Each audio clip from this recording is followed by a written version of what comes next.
একটি মেয়ে থানায় এসে গোয়েন্দা মেহুলের সাথে দেখা করেন। তিনি একটি অভিযোগ দায়ের করলেন যে আজ কেউ তার মোবাইল ফোনটি চুরি করেছে।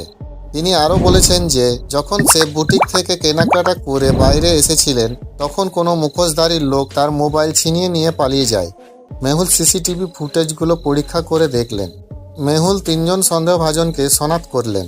তাদের তিনজনকে জিজ্ঞাসাবাদের জন্য ডাকা হয়েছিল। তারা সকলেই নিজেকে নির্দোষ বলে দাবি করে।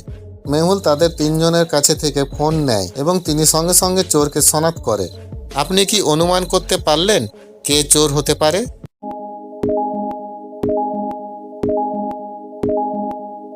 এই ব্যক্তির ফোনটি মেয়েটির চুরি হয়ে যাওয়া ফোন ছিল। তার মোবাইলের ওয়ালপেপারে একটি কুকুরের ছবি ছিল। সেই একই কুকুর মেয়েটির কাছে আছে। তাহলে বি ব্যক্তি চোর।